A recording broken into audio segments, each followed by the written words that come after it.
जी अस्सलाम वालेकुम। अच्छा, आपको आपका जो है स्टेप 9 पेपर जो है मॉडल पेपर, मैंने आप लोगों के साथ शेयर कर दिया था।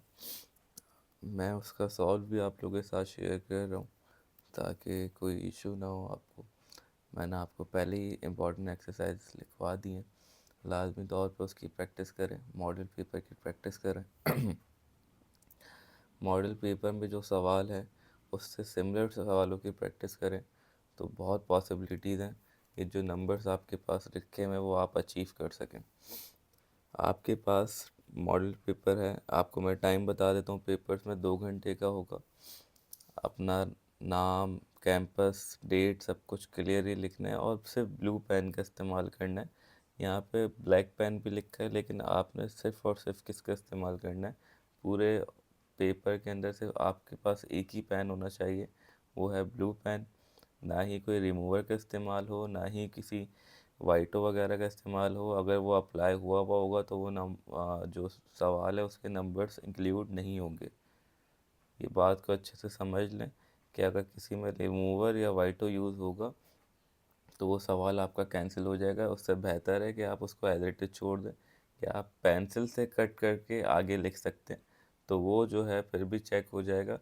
लेकिन अगर कहीं पे रिमूवर या वाइटो यूज़ हुआ वो तो वो एक्सेप्टेबल नहीं है।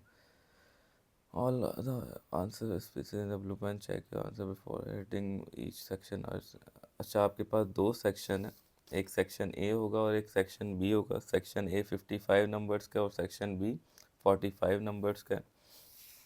आपके पास स्पेसिंग दी हुई होगी पेपर्स के अंदर, आपने उस स्पेसिंग को देखते हुए आगे क्या करना है उसके जो है बस जस्ट फिल आउट करना है पेपर के अंदर ही। आपको रफ़ कॉलम के लिए भी रफ़ शीट मिलेगी, उस पर भी आप कैलकुलेशन कर सकते हैं। कोशिश किया करें अगर स्पेसिंग आपको मिली हुई है तो उसमें स्टेप्स भी वाज़ेह हो, तमाम चीज़ें भी जो हैं वो लिखी हुई होनी चाहिए। और जो है बाकी जो ये मल्टीप्लाई वगैरह जैसे इसके अंदर लिखा हुआ है 0.4 मल्टीप्लाई बाय 0.03, 0.03, अक्सर बच्चे इसको कैलकुलेटर से कर देंगे लेकिन यहाँ पे वर्किंग दिखाना ज़रूरी होगी। मे बी यहाँ पे सिर्फ इस तरह से नहीं डला होगा, यहाँ पे एक स्पेस दी होगी ताकि आप इसकी वर्किंग जो है वो दिखा सकें। 0.03 और 0.4, 4 3 बेटा आपके पास 12 होता है, सही है। 4 0 का 0 होता है और 4 0 का 0 होता है। और 0 3 का भी क्या होता है, 0। सर 0 होगा, 0 0 का 0 और 0 0 का 0। अच्छा, तो आपके पास 2 तो यहाँ से आ गया, 1 यहाँ से आ गया। सर ये 0 आया, ये 0 आया। 1 2 3 कितने नंबर्स हैं, पॉइंट से पहले 3, तो 1 2 3 के बाद आप यहाँ पे क्या लगाते हैं, पॉइंट। मतलब इसका जो आंसर है वो क्या है, 0.012। इस तरह से वर्किंग शो करके आपने लाजमी तौर पे जो है इसको दिखाना है और इसका फिर आंसर आपने मेंशन करना है। 0.012 आपके पास आंसर आ रहा होगा। 18% ऑफ 50, ये आप याद करें। मे बी 2.1 का मैंने एक्सरसाइज मेंशन की हुई है, उसके अंदर आया होता है कि भाई 18% ऑफ 50 क्या होता है। तो 18% निकालना बड़ा आसान है। मैंने आपको बताया था परसेंटेज का साइन हटता है तो हमेशा क्या लगता है सर, 100 लगता है। तो और ऑफ का मतलब यहाँ पे होता है 50, ये ऑफ है जो है इसका मतलब क्या है, 50। और वो सॉरी मल्टीप्लाई, और मल्टीप्लाई के बाद क्या लिखा हुआ है, 50। ऑफ का मतलब क्या होता है, मल्टीप्लाई। तो बेटा एक ज़ीरो से एक ज़ीरो तो क्या हो गया, कट गया। 5 1 5, 5 2 10। मैं जस्ट रफली काट लूँ यहीं पे, 2 1 2, 2 9 18। सिर्फ और सिर्फ क्या बचा है सर, सिर्फ और सिर्फ 9 बच रहा है। तो 18% जो 50 का होगा वो क्या होगा सर, 9 होगा। बात समझ आ गई, यहाँ पे सिर्फ क्या बच रहा है, 9 बच रहा है। ये भी बड़ा आसान सा सवाल है भाई। -5 ऐसे इट इज़ रहा। माइनस माइनस क्या होता है सर, माइनस माइनस प्लस होता है। कोई बता सकता है 5 + 32 क्या होगा, अपने दिमागों में करो और 5 + 32 तुम्हारे दिमागों में ये आंसर आना चाहिए। शुक्र अल्हम्दुलिल्लाह। अच्छा भाई, अब इसके बाद दूसरा वाला सवाल डी देखो। वो बोला है at a mid day temperature is -3। सही है। मतलब 8 PM के अराउंड जो है टेम्परेचर जो था वो -3 था। और 6 PM जो है सॉरी वो 5 सेल्सियस हो गया, सही है। मिड डे में जो है -3 था, 8 PM जो है 5 सेल्सियस हो गया। आपने जब डिफरेंस निकालना है, क्या निकालना है, डिफरेंस निकालना है। तो बड़ा आसान सा तरीका है डिफरेंस निकालने का। अगर आपसे डिफरेंस पूछा गया ना, डिफरेंस का मतलब क्या होता है सर, डिफरेंस का मतलब होता है माइनस। मैंने इन दोनों चीज़ों में किसी भी दो चीज़ों में डिफरेंस पूछा हो तो डिफरेंस हमेशा किससे निकलता है सर, डिफरेंस हमेशा माइनस से निकलता है। तो आपके पास जो एक टेम्परेचर है वो 5 है, डिफरेंस था तो माइनस लगाया, और दूसरा टेम्परेचर है -3। तो जब आप इसको कैलकुलेट करोगे तो सर आएगा 5 + 3।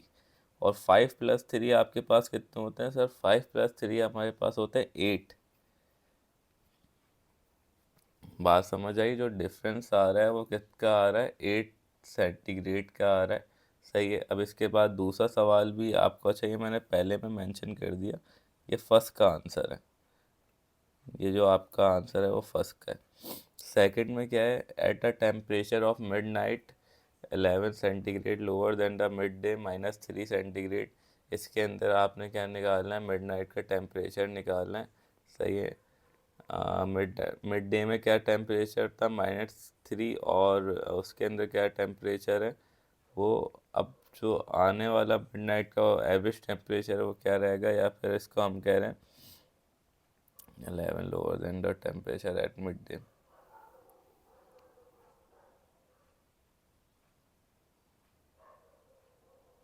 लोअर मिड डे में कितना टेम्परेचर था सर, -3 था। सही है। तो कुछ नहीं करना, -3 था, यहाँ पे अभी क्या हुआ है 11 सेल्सियस होता है, इसका भी डिफरेंस निकाल लो। ये मैं पार्ट 2 करवा रहा हूँ, देख लो इसको अच्छी तरह से। ये सवाल जो है आने के चांसेस बहुत हैं। तो आपके पास सर -3 मिड डे का था, डिफरेंस निकालते हैं तो माइनस लिखते हैं, और मिड नाइट में कितना हो गया, 11 हो गया। तो -3 -11 कितना होता है, -14। ये आपका आंसर आ गया। बात समझ आ रही है, ये आपके पार्ट 2 का क्या है, आंसर, और ये आपके पार्ट 1 का क्या है, आंसर। होपफुली ये क्लियर होगा। आसान आसान से एक एक दो दो नंबर के ये क्वेश्चन है। अब भाई यहाँ पे क्या है, मैं ये डायरेक्ट भी करूँ ना, तुम लोगों को नज़र आ जाएगा, ए वाला ए वाले के साथ होगा सर, बी वाला बी वाले के साथ होगा भाई। ए में यहाँ पे प्लस और यहाँ पे माइनस है सर, प्लस माइनस तो माइनस होता है, और बड़े नंबर का साइन आता है तो मतलब माइनस आएगा। और 6 में से 3 चले गए तो सर 3 बचेंगे। ऐसा है या नहीं है। और भाई बी में आ जाओ, माइनस प्लस क्या होता है सर, माइनस होता है, लेकिन बड़े नंबर का साइन आता है, 5 बड़ा नंबर है यहाँ पे तो प्लस आ जाएगा, और 5 में से 4 गए तो बेटा 1 बचा। क्लियर हो गई मेरी बात। यही आपका क्या होगा, 3A + B आपका आंसर होगा। सही है। उसके बाद दूसरा वाला सवाल है एक्सपेंड का। भाई इसके अंदर सिर्फ ब्रैकेट खोल के दिखाना है। 4 2 क्या हो जाएगा सर, 8। एक्स है तो एक्स लग जाएगा। ज़रा मुझे बताओ प्लस माइनस क्या होता है, माइनस, और 4 3 क्या हो जाएगा, 12। मतलब ब्रैकेट को सिर्फ खोला है, 4 को इन दोनों से क्या करवाया, मल्टीप्लाई करवाया। सर देन क्या होगा, अब क्या होगा, पी वाला पी वाले के साथ और क्यू वाला क्यू वाले के साथ। 5P - P कितना होता है, यहाँ पे एक पी वाला पी वाले के साथ करा रहा हूँ, क्यू वाला। इसमें वर्किंग भी शो कर सकते हो, पहले रीअरेंज करो। 5P - P, सर मैंने पी वाला पी वाले के साथ लिख दिया, और क्यू वाला क्या लिख दिया, क्यू वाले के साथ लिख दिया। 5P में से एक पी चले गए सर, 4P बचे। सही है। 8Q में से 2Q प्लस हो गए तो कितने बचे, 10Q बचे। या आप रीअरेंज करके भी लिख सकते हो, ये आपकी मर्जी है। बहुत आसान सा जो है ये सवाल दिया है। इसके बाद वाला अच्छा, इसकी तो सॉल्व होगा ये वाला जो है ना। इसको पहले मल्टीप्लाई करवाएंगे, को 3 को इन दोनों से करवाएंगे, फिर 2 को इन दोनों से करवाएंगे, और एक्स की वैल्यू निकाल लेंगे। भाई 3 2 क्या होता है सर, 3 2 होता है 6। 3 2 क्या होता है, 6। एक्स लगा है तो एक्स लग गया। -3 4 क्या होता है, 4 1 4, 4 2 4 3 12, ये होता है। फिर प्लस लगा हुआ है। सही है। 2x का क्या होगा सर, 2x हो जाएगा, और 2 3 का क्या होगा, 2 3 का क्या हो जाएगा, 6 हो जाएगा। इजिकल टू 15 था तो मैंने इजिकल टू 15 लगा दिया है। सही है। एक्स वाला एक्स वाले के साथ 6x + 2x, डायरेक्ट भी कर सकते हो, रीअरेंज करके भी कर सकते हो। 6 में 2 मिलाओगे तो क्या हो जाएगा सर, 8x हो जाएगा। -12 और +6, 12 में से 6 चले गए तो सर माइनस का 6 बचा, बड़े नंबर का साइन आता है इसलिए माइनस आया। =15, माइनस का 6 बेटा वहाँ पे जाके क्या हो जाएगा, प्लस का 6, और ये 8 मल्टीप्लाई हो रहा है, वहाँ पे जाके क्या हो जाएगा, डिवाइड, और 15 + 6 कितना होता है सर, 21 होता है। 15 + 6 क्या होता है, 21। तो 21/8 जो है वो आपके पास क्या आ रहा है, आंसर आ रहा है। इसको डेसिमल में करने की ज़रूरत नहीं है, आप डायरेक्ट 21/8 लिख सकते हो। x = होपफुली आपको क्लियर हो गया होगा। आगे ही बढ़ जाते हैं इससे भी। अब क्या है, show all your working, x और वाई की वैल्यू निकाल के दिखाओ। ये रहा भाई सवाल। अच्छा, इस तरह की इक्वेशन में क्या होता है सर, इस तरह की इक्वेशन में हमें यहाँ तो एक से x निकाल लो, उसके अंदर पुट करो तो y की वैल्यू आ जाएगी।